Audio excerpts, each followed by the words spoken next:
So as they have not mentioned anything about the particle motion, so when I observe the options, I can see the terms such as V bar of T1, V bar of T2, T2 minus T1, R bar of T1, R bar of T2. So based on that, I am assuming that at the t is equals to T1 time, they have given that velocity at this time is V bar of T1, and at this t is equals to T2 time, the velocity vector at this point is V bar of T2. Only this information has they have provided. They have provided nothing about the starting, initial, final, some etc etc. Only this part of motion they have specified, and on the basis of this, they are asking us to find the average velocity. So at this time, I am supposing that the displacement vector at this point be r bar of t1 at the time t1, and the displacement vector at this point be r bar of t2 at time t2. So when I find the V average, that is delta R bar by delta T bar, that is total displacement by delta T. Here V average velocity in the vector form they are asking. See. So I have to take the vectors, that is R bar of T2 minus R bar of T1, that is final displacement by initial displacement by total time interval. What the time interval they are considering from T1 to T2, that is T2 minus T1.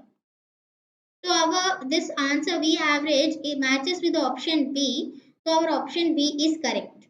Finding average acceleration vector average acceleration in this scenario, I get that delta V bar by delta T bar.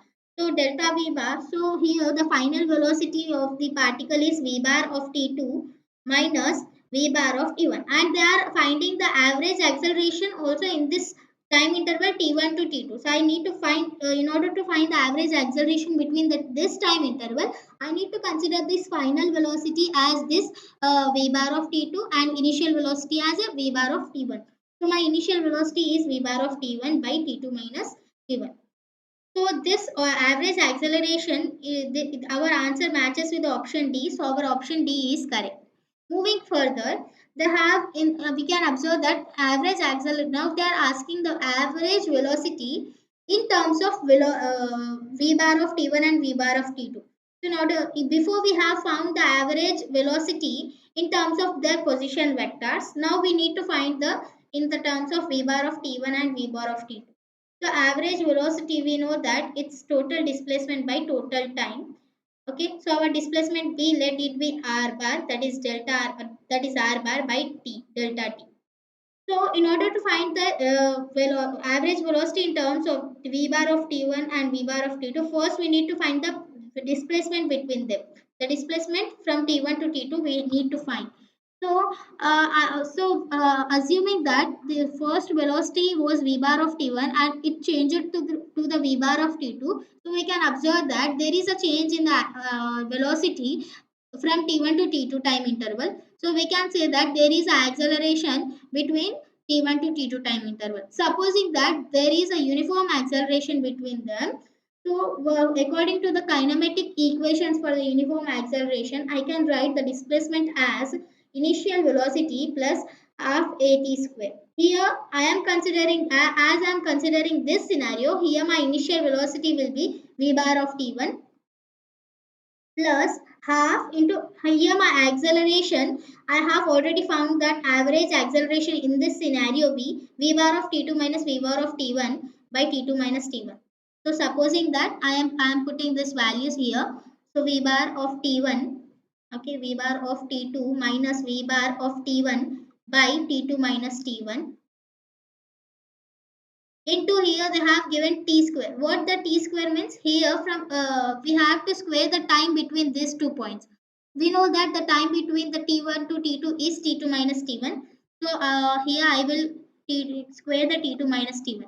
So on solving this term and this term will be cancelled, and on further solving I can observe that the r bar is equals to v bar of t1, okay, of t1 by t2 minus t1.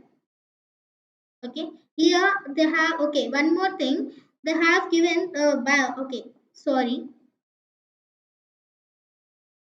So actually when I solve this further, I get r bar is equals to v bar of t1 plus half of v bar of T1 minus V bar of T2 minus V bar of T1. Okay, into T2 minus T1. I get the displacement from T1 to T2 time interval as the given below. So now I need to find the average velocity. So in order to find the average velocity, displacement between that T1 to T2 time interval will be R bar, which I have already obtained by delta T is my T2 minus T1. So when I solve again, I get that V bar of T1 by T2 minus T1. Separating the denominator for both, I get V half of V bar of T2 minus V bar of T1, okay, into T2 minus T1. Again here we have the denominator as delta T. So when I put that delta T here, that is T2 minus T1 here, I obtain the both will be cancelled. So finally I obtain average velocity vector as v bar of t1 by t2 minus t1 plus half of v bar of t2 minus v bar of t1. So I can obtain. So you can match the two options. That is, when we match both of the options, we get that our average velocity in the terms of t1 and t2 is not in such a way. We have already seen. So our option A is incorrect. Coming to option C, when we obtain displacement, we have already seen that our displacement was uh, uh, half of v bar of t2 minus v bar of t1 into t2 minus t1 plus v bar of t1. This term was missing over in this option C. So this term, due to the missing of this term in the option C, our option C also becomes incorrect. So they are asking us to identify the incorrect options. So our incorrect options are A and C.